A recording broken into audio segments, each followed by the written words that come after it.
Hello friends, welcome to my channel Smart Moms.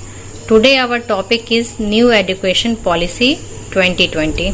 Government के द्वारा education policy जो नई शिक्षा नीति लॉन्च की गई है, उसमें हमारे शिक्षा में काफ़ी मूलभूत चेंजेज आए हैं, काफ़ी बड़े चेंजेज आए हैं, जिसके दूरगामी परिणाम भविष्य में समझ में आएंगे।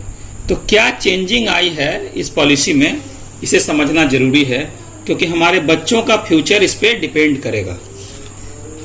तो हम लोग न्यू एजुकेशन पॉलिसी जो 2020 में आई है उस पर चर्चा करते हैं।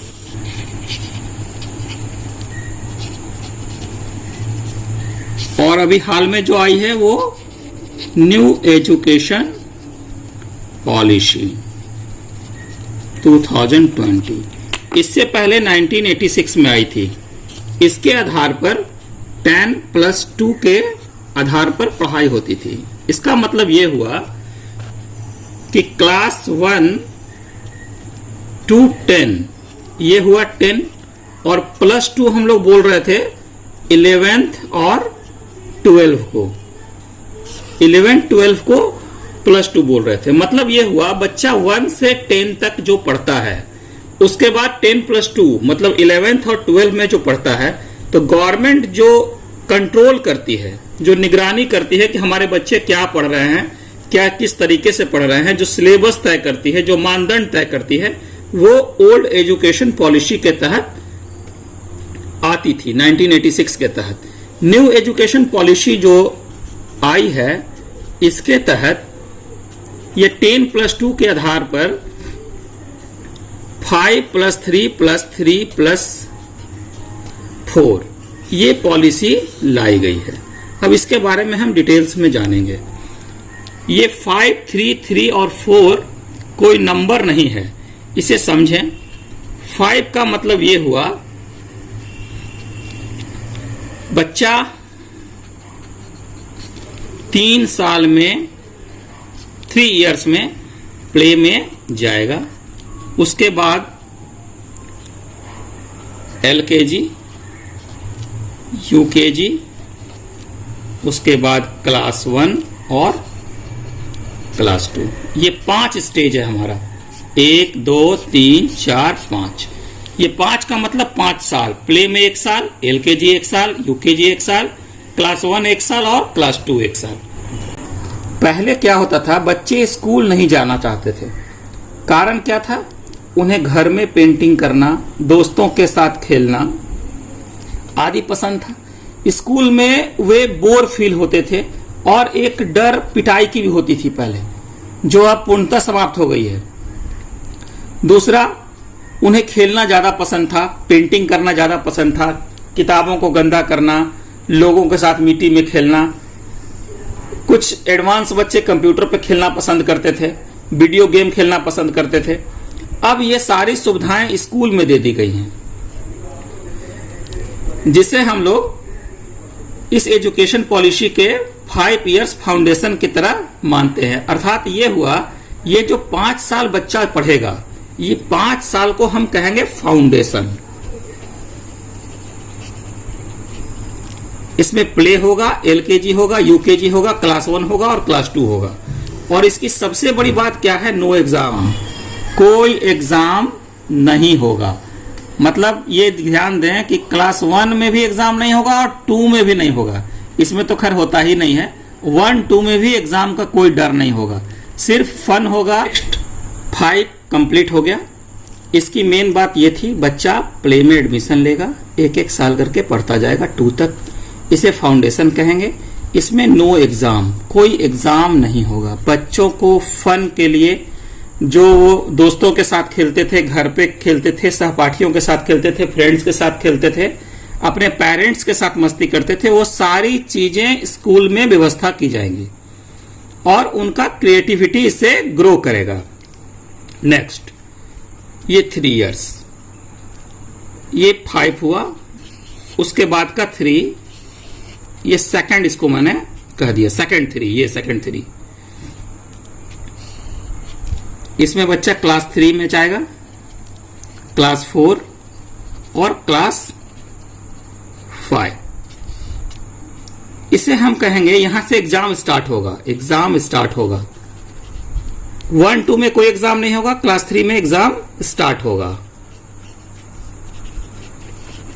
इसमें गवर्नमेंट ने कहा है कि रीजनल लैंग्वेज में पढ़ाई होगी, रीजनल लैंग्वेज में स्टडी कर सकते हैं आप। मतलब यह हुआ कि कोई अगर तमिल का बच्चा है, तमिलनाडु में रहता है तो वो तमिल में पढ़ेगा, आंध्रा में रहता है वो तेलुगु में पढ़ सकता है, झारखंड में रहता है वो खोरठा में पढ़ सकता है, बंगाल में रहने वाला बंगाली पढ़ेगा। जिस लैंग्वेज में उसे पढ़ना होगा, जो वो जानता है, वो ये पढ़ सकता है।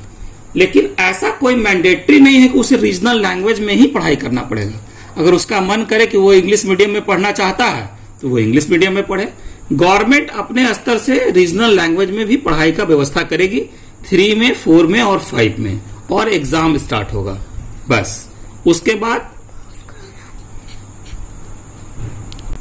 ये सेकेंड 3 का मतलब ये है, ये 3, 5, 3, 3, ये 5 इयर्स का प्लान हमने बताया, फिर 3 इयर्स का बताया, नेक्स्ट 3 इयर्स का बता रहा हूं।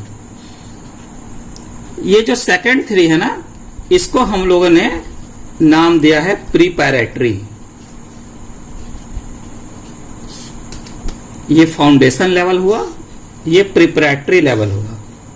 इस एजुकेशन पॉलिसी में भी इसी वर्ड का इस्तेमाल किया गया है। नेक्स्ट देखें, ये मिडिल स्टेज है हमारा, मिडिल स्टेज है।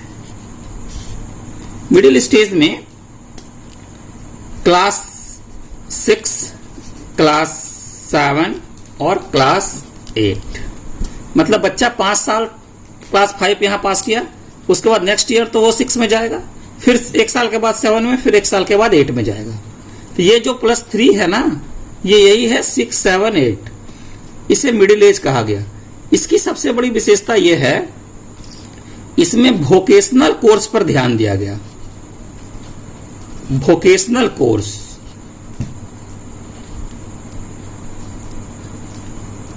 वोकेशनल कोर्स का मतलब है व्यवसायिक शिक्षा, जिससे बच्चा आगे जाकर अगर कोई व्यवसाय करना चाहे या अपना स्किल डेवलपमेंट करना चाहे तो उसकी प्रारंभिक जानकारी, इसकी इनिशियल स्टेज की जानकारी यहां दी जाएगी।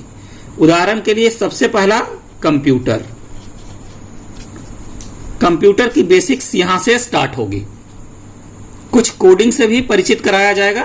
प्रोग्राम बच्चा नहीं बनाएगा, लेकिन उसकी बेसिक समझाई जाएगी, ताकि आगे जाकर जब वो कंप्यूटर का कोई वास्ट कोर्स करे तो उसकी एक फाउंडेशन तैयार हो सके। वोकेशनल कोर्स का मतलब यह है कि सिर्फ कंप्यूटर तो मैंडेटरी है, उसके अलावा अगर कोई सिलाई सीखना चाहता है तो वो सिलाई सीख सकता है, कोई अगर बढ़ई का काम सीखना चाहता है वो कर सकता है। उसके अलावा अगर कोई दूसरा कोर्स जो आगे जाकर गवर्नमेंट को ऐसा लगता है कि इसमें संभावनाएं ज्यादा है तो वो इसमें ऐड कर सकता है। मतलब स्किल डेवलपमेंट पे ध्यान दिया जाएगा। स्किल डेवलपमेंट इसका मेन टारगेट है। हमें एजुकेशन को ऐसा बनाना है कि आगे जाके बच्चा स्किलफुल हो, ऐसा नहीं कि वो बहुत सारा चीज को रट लिया है और आगे उसका कोई मतलब नहीं है। ये हमारा 3rd स्टेज था। इसमें इंडियन लैंग्वेज की पढ़ाई होगी। यहां रीजनल लैंग्वेज, यहां इंडियन लैंग्वेज। 3rd स्टेज को हम जान लें। 3rd स्टेज में हमने ये सीखा था वोकेशनल कोर्स। 6, 7, 8 में वोकेशनल कोर्स से इंट्रोड्यूस कराया जाएगा। मेन फोकस होगा स्किल डेवलपमेंट। नेशनल लैंग्वेज की कोई पढ़ाई होगी, नेशनल लैंग्वेज या इंडियन लैंग्वेज, इंग्लिश रख सकते हैं आप, हिंदी रख सकते हैं, कोई इंडियन लैंग्वेज। इसमें रीजनल लैंग्वेज की पढ़ाई नहीं होगी। अब हम आते हैं 4th स्टेज में। 4th स्टेज हमारा 4 साल का है। ये 4 साल का हम कहेंगे। 4th स्टेज में 9th, 10th, 11th और 12। इसकी सबसे बड़ी विशेषता है कि जब बच्चा 9 में जाएगा उसे एक फॉरेन लैंग्वेज की भी पढ़ाई करनी होगी। फॉरेन लैंग्वेज, ये रशियन हो सकता है, फ्रेंच हो सकता है, ब्रिटिश इंग्लिश हो सकता है। ध्यान रखिएगा, चाइनीज लैंग्वेज जो चीन की मूल भाषा है मंदारिन, उसे यहां हटा दिया गया है। उसके पीछे क्या रीजन है उससे भली भांति आप कोरोना वायरस से जोड़कर देख सकते हैं। 9th, 10th, 11th और 12th।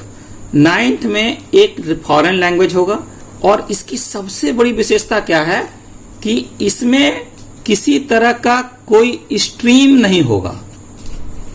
स्ट्रीम का मतलब यह है कि बच्चा जब मैट्रिक पास करके 11th में जाता था, कुछ बच्चे आर्ट्स लेते थे, कुछ कॉमर्स लेते थे, कुछ साइंस लेते थे। जो मैथ लिए, फिजिक्स लिए, उन्हें कहा गया आईएससी। जो कॉमर्स अकाउंटेंसी की पढ़ाई किए उनको आईकॉम, और जो आर्ट्स की पढ़ाई किए उनको हम लोग आईए कहते थे, intermediate of arts, intermediate of commerce और इंटरमीडिएट ऑफ साइंस। अब ऐसा नहीं है, कोई स्ट्रीम नहीं होगा, नो स्ट्रीम। मतलब ये है, ये सबसे मजेदार चीज है। अगर बच्चा 9 में जाएगा तो उसे अकाउंटेंसी में अगर इंटरेस्ट है तो वो अकाउंटेंसी के रख सकता है, उसके साथ वो मैथ भी पढ़ सकता है। ये बड़ा अजीब लग रहा है कि मैथ के साथ अकाउंटेंसी कैसे करेगा, लेकिन यही खिचड़ी इसमें किया गया है, जो आगे चल के फॉरेन में यही चलता है। फॉरेन में हमारा जो पॉलिसी है ना एजुकेशन का, उसमें यही चीज है। अगर वो मैथ के साथ बायोलॉजी भी रख सकता है और साथ में वो हिस्ट्री भी पढ़ सकता है।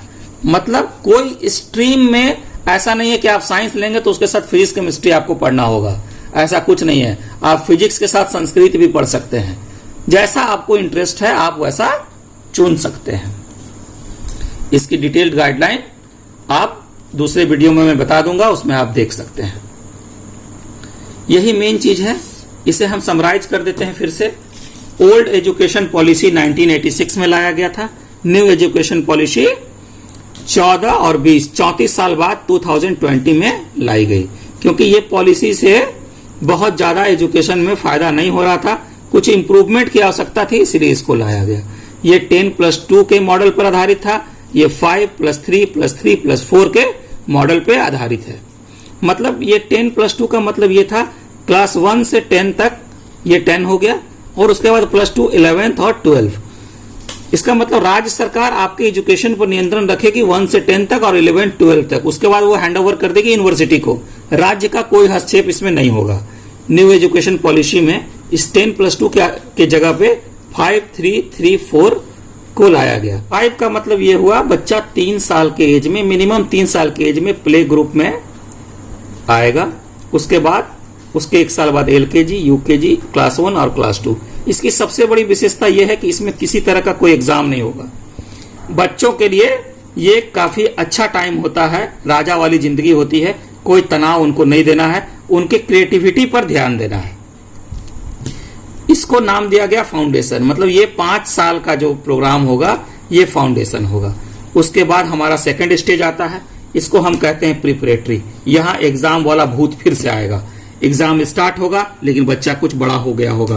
क्लास 3, क्लास 4 और क्लास 5, इन 3 सालों को नाम दिया गया प्रिपरेटरी। इसमें एक रीजनल लैंग्वेज की पढ़ाई होगी। नेक्स्ट उसके बाद का 3 साल 6, 7, 8 है। इसकी मूल बात यह है कि इसमें वोकेशनल कोर्स ऐड किया जाएगा। सबसे पहले कंप्यूटर, उसके बाद वोकेशनल कोर्स बहुत सारा होता है। किसी को सिलाई पसंद है, किसी को बढ़ईगिरी करना है, किसी को कोई काम करना है जिसमें उसको इंटरेस्ट है, किसी को ड्रेसिंग सीखनी है, वो सारा चीज इसमें इंक्लूड किया गया है। ये मिडिल स्टेज कहलाएगा। इस मिडिल स्टेज में एक इंडियन लैंग्वेज या नेशनल लैंग्वेज की पढ़ाई होगी। रीजनल लैंग्वेज इसके पहले था और इसमें था इंडियन लैंग्वेज। आप कंपेयर करेंगे तो आपको ज्यादा समझ में आएगा। फोर्थ जो सबसे लास्ट का स्ट्रीम है, इसमें एक फॉरेन लैंग्वेज की पढ़ाई होगी। इसमें 9, 10, 11 और 12 को शामिल किया गया। चूंकि ये 4 साल हुआ ना, 1, 2, 3, 4, इसलिए यहां 4 लिखा गया है। इसमें क्या है ना, किसी भी तरह की स्ट्रीम नहीं होगी। मतलब आपको ये नहीं है कि आप अगर साइंस रखे हैं तो आप संस्कृत नहीं पढ़ सकते। अब आप मैथ के साथ संस्कृत भी पढ़ सकते हैं, संस्कृत के साथ ज्योग्राफी का भी आनंद ले सकते हैं, बायोलॉजी को भी रख सकते हैं मैथ के साथ। मतलब ऐसा नहीं है कि अब ये आर्ट्स, कॉमर्स और साइंस वाली जो स्ट्रीम होती थी ना, कि मैं आर्ट्स का स्टूडेंट हूं, मैं साइंस का स्टूडेंट हूं, तो मैं साइंस का हूं तो इसका मतलब है कि मैं मैथ, फिजिक्स, केमिस्ट्री या बायोलॉजी पढ़ा हूंगा। अब ऐसा कुछ नहीं है। ये स्ट्रीम का झंझट पूरी तरह से खत्म हो गया, इसको पूरी तरह से खिचड़ी बनाया गया है। खिचड़ी बनाने को निगेटिव नहीं समझे, फॉरेन में यही पॉलिसी है और एजुकेशन स्तर काफी अच्छा है।